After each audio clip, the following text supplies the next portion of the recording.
আসসালামু আলাইকুম। আমরা এই মুহূর্তে আছি সর লরেন্স, কমলনগর, লক্ষ্মীপুর। আমরা আসছি সেলিম ভাইয়ের শশার জমিতে। সেলিম ভাই আর আব্দুর রহমান ভাই এই শশার জমিটি করছে। তো সেলিম ভাই, যে কি অবস্থা? আপনি ভালো আছেন? ইনশাআল্লাহ ভালো আছি। আপনার এই জমিতে চারা যখন এরকম ছোট ছিল তখন হচ্ছে আপনার একটা মেডিসিন ব্যবহার করা হয়েছিল। তখন আপনার লেটিসন আর আপনার এই ম্যানসার লেটিসন আর ম্যানসার দিছি আর মোটামুটি 24 ঘন্টার ভিতরে ক্লিয়ার হয়ে গেছে। ক্লিয়ার বলতে মানে হাতও বড় হয়ে গেছে, গাছ কালো হয়ে গেছে। গাছ কালো হয়ে যাওয়ার পরে মনে করেন আমরা আপনার মেডিসিন টেডিসিন সারটা যেটা দেওয়ার এটা দিছি। এখন ধরেন বৃষ্টির কারণে আপনার লোলের বাইকের মনে করেন যে মাটিটা সরে গেছে এবং মনে করেন কিছুটা হাতলা হয়ে গেছে। এখন কাইলে আবার মনে করেন লেটিসন দিছি, আবার কি একটা ডব দিছি না, ম্যানসার দিছি, আবার ডব দিছি না, বুস্টাপ ম্যানসার দিছি, বুস্টাপ দিছি, আরো 60টা প্যাকেট দিছেন না? জি জি, 60টা প্যাকেট। তো এটা হচ্ছে আপনার যেন পচাটা যদি যেন না আসে, সেজন্য আপনার হচ্ছে ম্যানসার এবং ম্যানসারের সাথে এখন কালিয়া এটা দিছি আর মোটামুটি সকালে দিছি, কালিয়া সকালে দিছি আর এখন তো খেতায় দেখি ইনশাআল্লাহ মোটামুটি কালার অনেক পরিবর্তন। আপনার এই যে শশার গাছগুলা আপনার হচ্ছে যখন আপনি গাছের গোড়ায় আপনার ওই যে ম্যানসার আর লিটিউশনটা দিবেন, আপনার গাছের কি রকম অবস্থা দেখছেন? আপনি দেওয়ার কতক্ষণের পর আপনি রেজাল্টটা পাইছেন?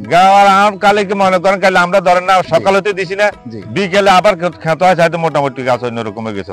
সকালে দিছেন, বিকেলে গিয়ে দেখেন যে গাছের একটা গ্রোথ চলে আসছে, একটা কালার চলে আসছে। এখন তাই যে ইনশাআল্লাহ হরের দিন তো এখন মনে করেন সকালে তো ইনশাআল্লাহ হুরাই কালার। আপনি আবার এখানে হইছে ম্যানসার লিটিউশন দিবেন, তাই না? গতকালকে সাথে হচ্ছে আপনার ওই যে ড্রপ একটা দিছিলাম বলছি, বুস্টাপ। এটা দিলে কি হবে?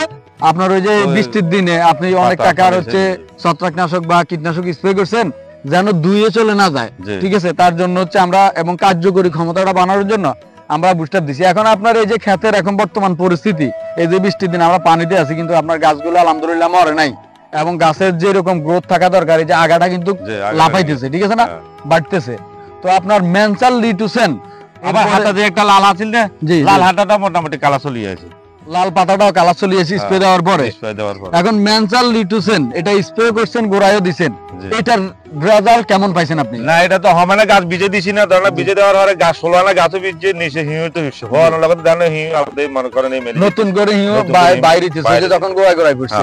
এই ম্যানসার আর লিটিউশনটা ভালো তো ইনশাআল্লাহ ভালো, এটা ব্যবহার করা মনে করি তো ভালো ইনশাআল্লাহ। আগের বার দিছি আর রেজাল্ট ঠিক আছে, অন দিছি আর রেজাল্ট ঠিক আছে, এটা ব্যবহার করা যাবে তো ইনশাআল্লাহ, এটা ব্যবহার করা যাবে। তো সেলিম ভাইয়ের জমিতে হচ্ছে আমরা ম্যানসার লিটিউশন স্প্রে করাইছি এবং হচ্ছে গাছের গোড়ায় প্রথমত উনি ব্যবহার করার পরে উনি আমারে গিয়ে বলতেছে যে ভাই কি দিছেন, খুবই ভালো রেজাল্ট আসছে।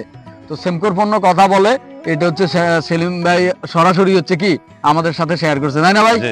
তো আমাদের এই পণ্যগুলো ব্যবহার করা যাবে তো ইনশাআল্লাহ, ব্যবহার করা যাবে। মানে এটা হয়তো মনে করেন রমেদারাও কিছু কইছে যে মনে করেন এটা দেওয়ার লগে গাছ অনেক পরিবর্তন হয়ে গেছে, কিন্তু গাছে 24 ঘন্টার ভিতরে গাছ কেরিম গেছে, হাত অন্যরকম কইছে না বুঝতে, মনে করেন 700 দিনের ভিতরে গাছ বড় যেন জালো তো দিয়ারি না, এখন জালো দিয়ারি না, গাছের অনেক ভালো অবস্থা হয়ে গেছে, তার কারণে বৃষ্টির কারণে না কিছু করতে পারি না। তো সেলিম ভাই আপনাকে অনেক অনেক ধন্যবাদ সেমকো কোম্পানির পক্ষ থেকে। আমরা আপনাদের যে কোনো সমস্যা সমাধানে আমি সেমকো কোম্পানির প্রতিনিধি, আমি চেষ্টা করব আপনাদের পাশে থাকার জন্য। ভালো থাকবেন। আসসালামু আলাইকুম।